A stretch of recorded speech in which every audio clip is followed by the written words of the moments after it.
Good evening. Welcome to this edition of the 411 Talk Zone radio show. My name is Leon Jones. Tonight, I'm going to talk about diabetes prevention. Tonight's topic is diabetes prevention. Now, I'm going to get into the type 2 diabetes because of type 1 and type 2. Type 2 is the worst because you must take insulin shots, where type 1, you basically get a prescription called metformin. Now, if you understand the numbers and what's required for a normal sugar glucose count, and then you have your type 1 and type 2. Now, normally, you want 60 to 100, and I believe it's milligrams. And then type 1 is from 101 to 126. That's when you're on metformin. And then from 126 and above, you're in type 2. This is when you will be on insulin. And you don't want to get to type 2 because you're going to have to give yourself insulin shots. Times 2, 3, or 4 times a day. Now, here's the thing I want to tell you about type 2 diabetes. If it were an infectious disease, we'd all get it, because diabetes would be passed from one person to another, and we'd be in the midst of an epidemic. Now, this difficult disease, once called adult onset diabetes, is striking ever-growing number of adults. Even more alarming, it's now beginning to show up in teenagers and children. Now, more than 24 million adults have diabetes, and about 6 million of those do not know if they have diabetes. Now, in 2007, diabetes cost the United States an estimated $116 billion in excess spending and an additional $58 billion in the reduction of productivity. If the spread of type 2 diabetes continues at its present rate, the number of people diagnosed with diabetes in the United States will increase from 16 million in 2005, that's what it was, to 48 million in 2050. That means it will triple in 2050, and we are about 33 years from 2050. Now, worldwide, the number of adults with diabetes will rise from 285 million, that was in 2010, to 439 million by the year 2030. Now, we're not that far away. Now, that number, 439 million, now that is in the world if it were to get that high. The United States has around 350 million people in the population today. Now, 439, that's greater than the population of the United States, and the United States is going to continue to grow. Now, the problems behind numbers are even more alarming because diabetes is the leading cause of blindness and kidney failure amongst adults. It causes mild to severe nerve damage that, coupled with diabetes-related circulation problems, often leads to a loss of a leg or a foot. Now, diabetes significantly increases the risk of heart disease, and it is the 7th leading cause of death in the United States, directly causing almost 70,000 deaths each year and contributing to thousands more. The good news is that type 2 diabetes is largely preventable. About 9 in 10 cases could be avoided by taking several simple steps. First and foremost, keeping weight under control, doing more physical exercises, eating a healthy diet, and last but not least, no smoking. Now, what is type 2 diabetes? Our cells depend on a single, simple sugar, glucose, for most of our energy needs. That's why the body has intricate mechanisms in place to make sure that our glucose levels in the bloodstream don't go too low or soar too high. However, when you eat, most digestible carbohydrates are converted into glucose and rapidly absorbed in the bloodstream. Any rise in blood sugar signals the pancreas to make and release insulin. The hormone instructs cells to sponge up glucose. Now, without it, glucose floats around the bloodstream and it's unable to slip inside the cells that need it. Now, diabetes occurs when the body cannot produce enough insulin or it can't properly utilize the insulin that it makes. One form of diabetes occurs when the immune system attacks and permanently disables the insulin-making cells in the pancreas. This is known as type 1 diabetes, once called the juvenile onset or insulin-dependent diabetes. Roughly 5 to 10% of diagnosed diabetes cases are type 1. The other form of diabetes tends to creep up on people, taking years to develop into full-blown diabetes. It begins when muscle and other cells stop responding to insulin, open up for glucose signal. That's right. One of the cells stops responding to insulin's open up for glucose signal. The body will respond by making more and more insulin, essentially trying to ram blood sugar into cells. Eventually, the insulin-making cells get exhausted and begin to fail. That is known as type 2 diabetes. Now, type 2 diabetes used to be called adult onset diabetes since it was almost unheard of in children, but with certain rising rates of child obesity. That's right, in this day and age, child obesity has risen. It has become more common in youth, especially among certain ethnic groups. African Americans, I'm talking to you, because we have a high diabetes rate. Now, in the United States, the search for diabetes in youth found that type 2 diabetes accounted for only 6% of new diabetes cases in non-Hispanic white children ages 10 to 19. But anywhere else from 22 to 76% of new diabetes cases in other ethnic groups. The highest rates were found in Asia, Pacific Islander, and Native American youth. In addition to the millions of adults with diabetes, another 57 million adults have prediabetes. This early warning sign is characterized by blood sugar levels on a glucose tolerance test or fasting glucose test. Whether prediabetes expands into full-blown type 2 diabetes, it's largely up to the individual. Now, making changes in weight, exercise, and diet can not only prevent prediabetes from becoming diabetes, but it can also return blood glucose levels to normal ranges. This is why you want to get your range down between 60 and 100. Now, type 2 diabetes can be prevented. Although the genes you inherit may influence the development of type 2 diabetes, they take a backseat to behavioral and lifestyle factors. Data from the Nurses Health Study suggests that 90% of the type 2 diabetes in women can be attributed to 5 such factors: excess weight, lack of exercise, less than healthy diet, smoking, and abstaining from alcohol. Among 85,000 married female nurses, 3,300 developed type 2 diabetes over a 16-year period.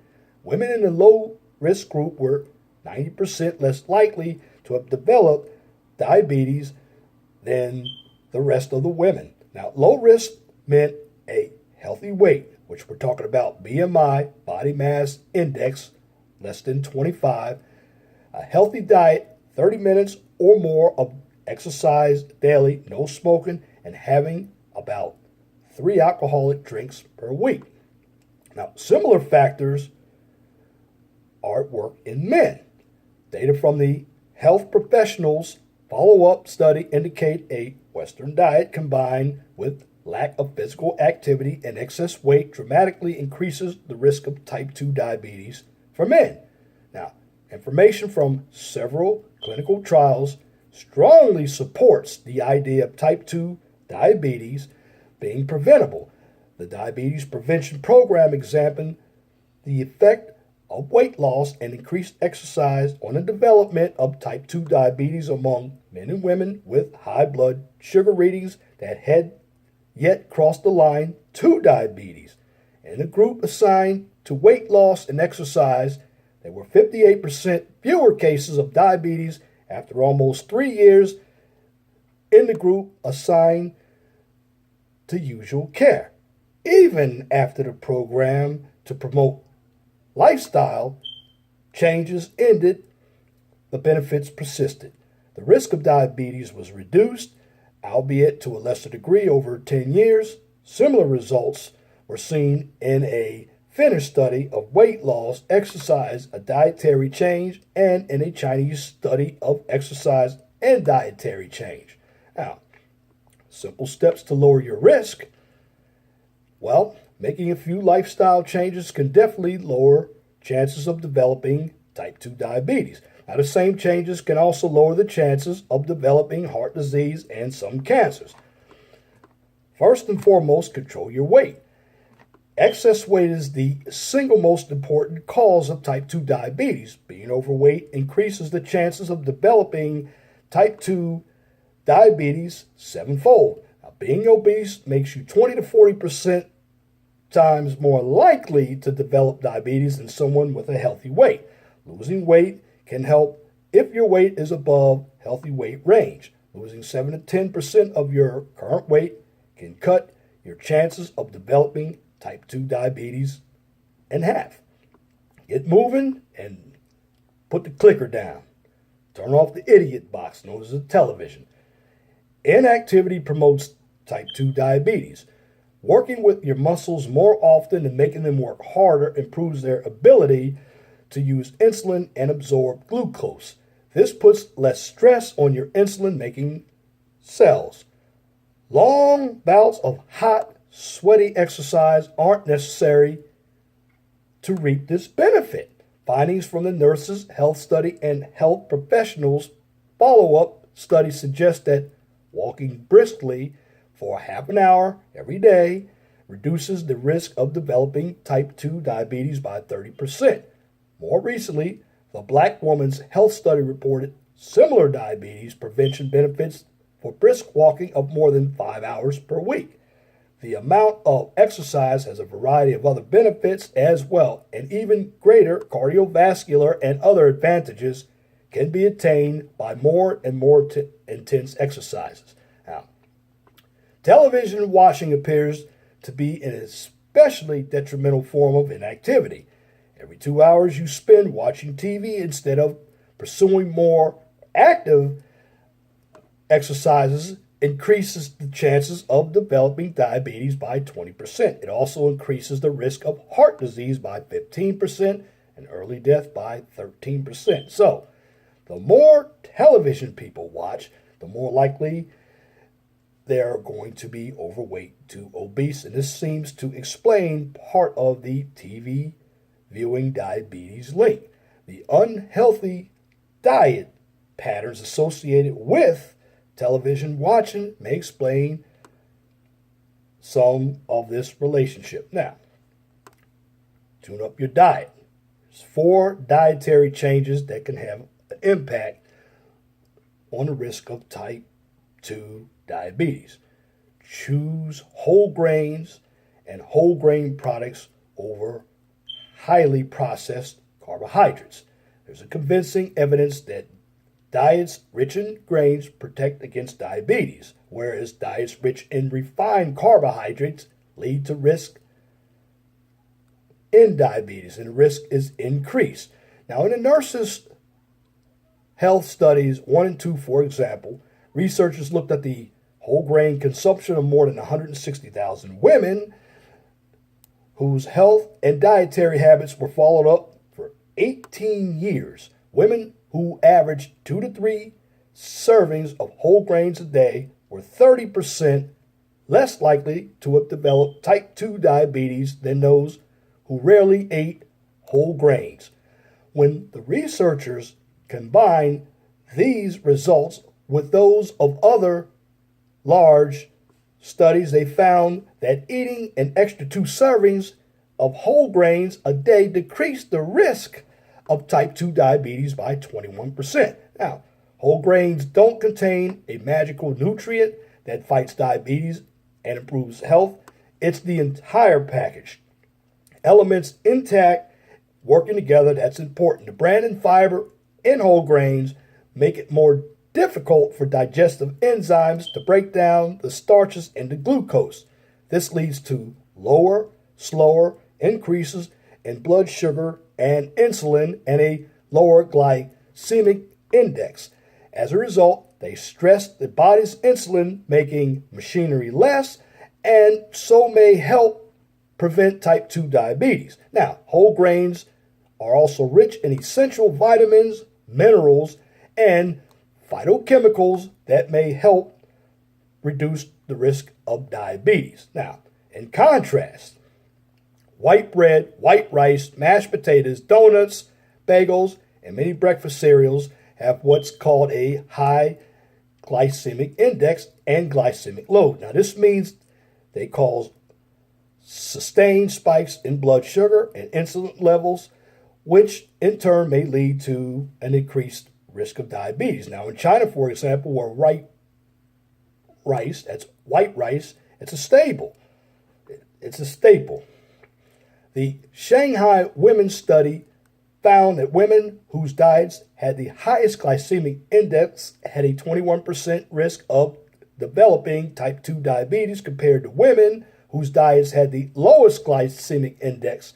Similar findings were reported in Black women's health. That's right. Similar findings were reported in Black women's health study. Now, the reason why I had to go over that again is because most of African Americans, believe it or not, we have some of the highest cases of diabetes in the country of America, and that depends on what we eat, because we eat a lot of greasy foods, we eat a lot of sugar, we drink a lot of sodas, which in turn have a lot of sugar. Now, when it comes to the findings from the nurses studies 1 and 2, suggest that swapping whole grains for white rice can lower diabetes risk. Researchers found that men and women who ate most white rice, 5 or more servings a week, had a 17% risk of diabetes than those who ate white rice less than 1 time a month. People who ate the most brown rice, 2 or more servings a week, had an 11% lower risk of diabetes than those who rarely ate brown rice. Now, researchers estimate that swapping whole grains in place of even some white rice could lower diabetes risk by 36%. Now, what you got to do is as well, skip sugary drinks. Now, and I've mentioned this in my videos before, well, you don't need the Kool-Aids, the lemonades. Choose water, coffee, and tea instead. Now, when I say coffee and tea, I drink my coffee black and I add cinnamon. Believe it or not, cinnamon helps reduce blood sugar. You don't want to put milk or sugar in your coffee because that defeats the purpose. In fact, coffee and even caffeinated tea, that can also raise your metabolism so you can burn calories when you exercise. That also burns fat. So the more calories you take off. Now, does anybody know what a calorie is? If you don't, a calorie is a unit of heat. In fact, 1 pound equals 3,500 calories. Again, you need food to burn off. This is why when it comes to any diet, you don't starve yourself. A number of us think that starving ourselves is going to make everything better. No, because what's happening, your body needs fuel in order to run. It's like a car. You can't run your car with no gas. Well, your body's not going to run efficiently without the right amount of food. And I know I've had habits myself of eating one meal a day, but that doesn't work. You should eat 3 meals a day or 6 small meals a day. And you don't want to deal with a lot of sugary drinks because the more sugar you put in your body, that causes a higher rate of diabetes. Now, choose foods that have good fats instead of large fats. Now, talk about good fats like polyunsaturated fats found in liquid vegetable oils, nuts, and seeds. The bad fats that you don't want are basically packaged baked goods. And we're going to talk about potato chips and fried foods like pork rinds. Eating polyunsaturated fats from fish, also known as long chain or omega 3 or even marine omega 3, those fats, they basically do not protect against diabetes, even though that there is much evidence that these marine omega 3 fats help prevent heart disease. If you already have diabetes, eating fish can help protect you against a heart attack or dying from heart disease. Also, big thing when it comes to meat, limit red meat, avoid processed meat. Again, choose nuts, whole grains, poultry, or fish instead. Also, you can eat chicken. That's poultry, but you want to avoid eating red meat because red meat takes a long time to digest in the first place. Now, the good news is swapping out red meat or processed red meat for a healthier protein source, such as nuts, low-fat dairy, poultry, or fish, or even for whole grains that basically lower diabetes up to 35%. Now, that's not surprising, but the greatest reductions also came from ditching processed red meat. Now, why does some red meat and processed red meat appear to boost diabetes risk? It may be due to the high iron content that red meat diminishes the insulin's effectiveness or damages the cells that produce insulin. So the high levels of sodium and nitrates, which are basically preservatives, and processed red meats may also be one to blame, but red and processed meats are basically a hallmark of unhealthful Western diet pattern, which seems to trigger diabetes in people who are already at risk. Again, if you smoke, try to quit. Now, alcohol now and then may help. Now, a growing body of evidence links that moderate alcohol consumption has reduced heart disease and cancer. Same may be true for type 2 diabetes. Up to 1 drink a day for women and up to 2 drinks a day for men. That basically increases the efficiency of insulin at getting glucose inside cells. And some studies indicate that the moderate alcohol consumption decreases the risk of type 2 diabetes. Now, if you already drink alcohol, the key to your consumption in the moderate range. You want to keep your consumption in the moderate range, as higher amounts of alcohol could increase diabetes risk. Now, why? Because you got to remember, alcohol is basically fermented sugar. If you leave grapes to ferment, they turn into alcohol. Alcohol is sugar. Now, I did a video in the past with vodka. If you drink a little vodka, that helps your blood as well. But the key is you want to limit your sugar intake. You want to limit a lot of breads like donuts, cupcakes, cakes, because they're all sweet. They have a high carbohydrate count and they're bad carbs. So basically, when it comes to diabetes or type 2 diabetes, The key to preventing type 2 diabetes can be boiled down to these few words. You stay lean and stay active.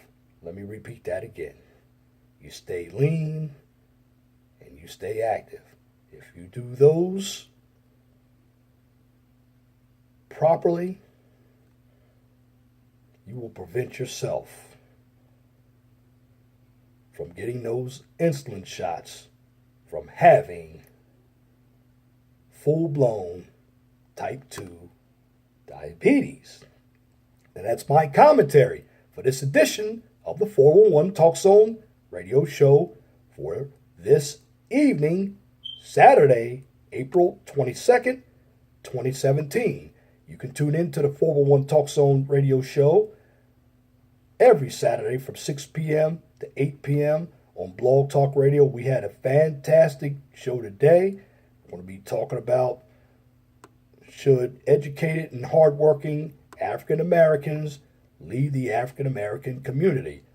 Be there on next week's show. It's going to be a good one. You want the number? I'm going to give it to you right now. The guest calling number is 215-383-5785. Now, if you like my videos, please share and subscribe to the 401 Talk Zone radio show right here on YouTube so I can continue to give you quality information for educational purposes from a professional and mature perspective.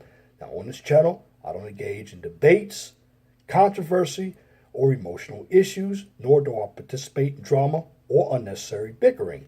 It's simply counterproductive. On my channel, I teach. My channel is for educational purposes only. So what I'm giving you the realistic point of view so you can apply positivity into your everyday life so you don't have to struggle and you don't have to worry about diseases such as diabetes.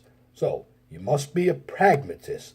Apply the information to your everyday life to give you an alternative so you can change your lifestyles in order to understand the challenges of the real world. Must remember, knowledge is power.